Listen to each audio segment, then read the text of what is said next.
you. A couple of main questions that people have probably got. What is it ERP assistants do? And what does ERP stand for? We'll cover both of those off. We'll also cover off how ERP assistants helps businesses, and also we're going to talk a little bit about change management. And I'm going to do my best to stick to time. So, who are ERP assistants? We help businesses get the most from their finance and ERP solutions. We help businesses review their processes to ensure they're using the tools and the finance systems they've got efficiently and effectively.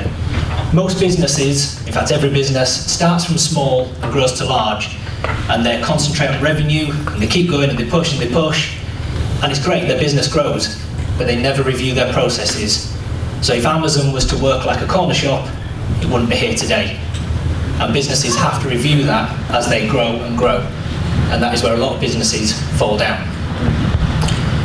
We also assist clients to either upgrade or implement new ERP and finance solutions.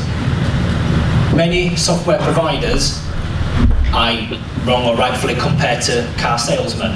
They will sell you some software, they'll listen to you, and they'll sell you the right software, but then give you the keys and it's up to you to drive it. They will not ensure that you drive it properly. So you need to make sure that you are using the software that you buy properly and efficiently. So what is an ERP system? Enterprise Resource Planning. It's business management software. It's designed for integration of all departments, not just finance. And also it's designed as a platform for automation of business processes. Again, corner shop through to Amazon. Corner shops can work fine with manual processes, Amazon can't, and there's everything in between. I could talk all day on every single one of those around there, but I haven't got time, so I'm just going to cherry pick a few. And the first one we'll talk about is warehouse management. So if you think of a warehouse, you would probably set it up something like that. It'd look a bit like B&Q, where you've got your departments and your aisles and your shelves, and if you wanted to find something, you could probably go and find it quite easily. You've got your packing down this end, and off your pickers go, picking their orders. If you think of the size of an Amazon warehouse, and if you had to pick 20,000 orders a day, if I asked you to walk to the back of the Amazon warehouse 20,000 times, you probably wouldn't be able to do it in a week, never mind in a day. So when it comes to large businesses like Amazon, they don't have any zones whatsoever. They store all their products from more sold next to packing, least sold back of the warehouse. Now, that is very, very efficient when it comes to picking orders, because you spend most of your life in the first 10 aisles of the warehouse.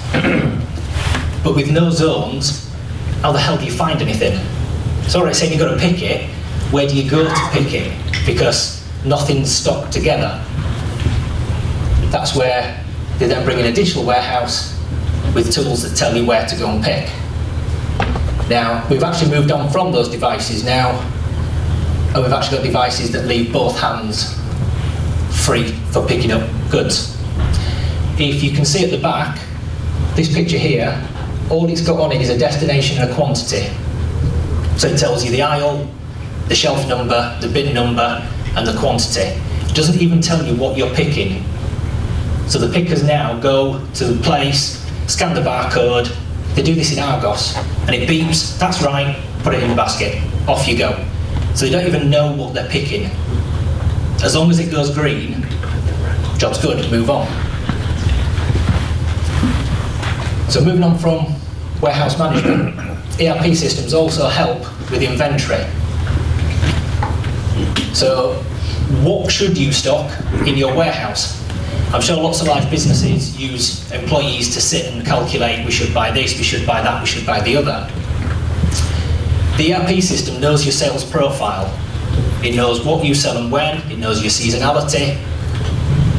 It also knows what sales campaigns you're doing because it's linked to your CRM system, so it knows what you're pushing and what you're not pushing. It knows supplier lead times because it's linked to your supply chain, so it knows how long, should you order it, it will take to come. It knows what best quantities to order to get the best prices. And it also knows your warehouse capacity, so it doesn't order too much, you know where to put it.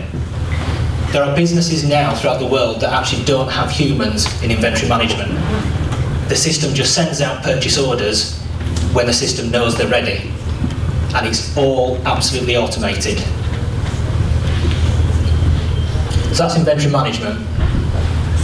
I'm also going to cover off purchasing. So lots of businesses don't use purchase order systems. So implementation of a purchase order approval system and generation system will reduce your costs. Most businesses today still only know that something's been bought when the invoice lands in finance. And finance go, great, I've got to pay that in 30 days. Didn't know we'd ordered that. If you have a purchase order system, the date required on the purchase order plus your supplier's terms is when the cash is required. Finance have a lot better view for cash flow by using a purchase order system, and because of the approval bit up front, it will reduce the costs. You make somebody get a purchase order approved before they can order something, they will think twice, 3 times about actually ordering it. If there's no approval bit up front, you'd be surprised how much money gets wasted, and it's lots. And we also use OCR document registration, that's optical character recognition. So you have a standard invoice, mine would look something like that. You put it through a scanner and it reads the document. As soon as it finds ERP assistance at the top, it knows where to find information on the document.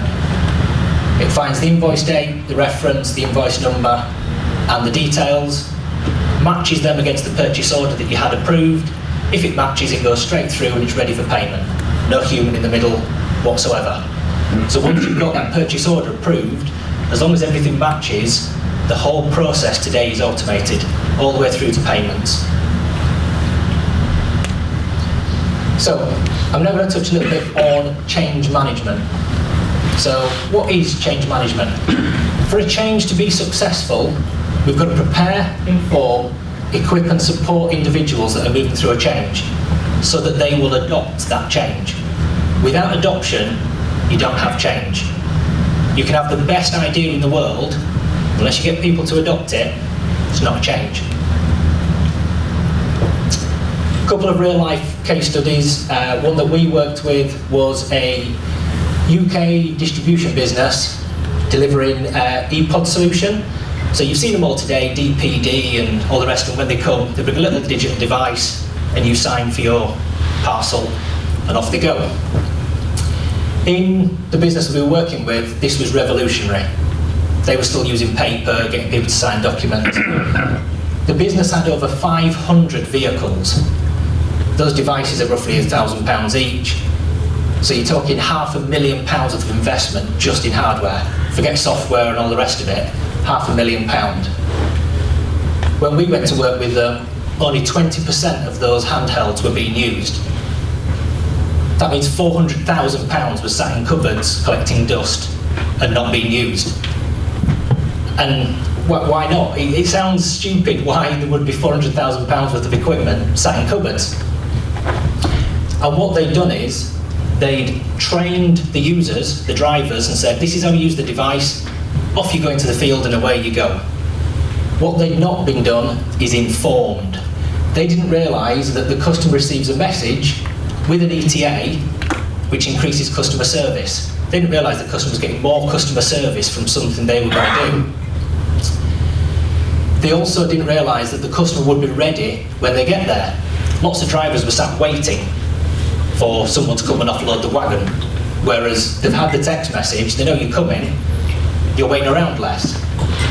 It had a HGV satellite navigation in it, which meant deliveries were more efficient. They weren't sending you down stupid little roads that your HGV can't go down. And also, the digital proof of delivery meant that credit control had at their fingertips the proof of delivery and therefore could get invoices paid quicker. Once we'd informed them all of this, done the workshops, sent them all back out into the field, you can switch those numbers around. 80% were now being used. And all we did was run workshops to inform people of the change, rather than just training them and shoving them out in the market. Another real life case study. Does anybody remember those? There's a fair few young faces looking pretty blank. That is a Sony mini disc, and that is one of the most catastrophic change management adoptions ever done in the world.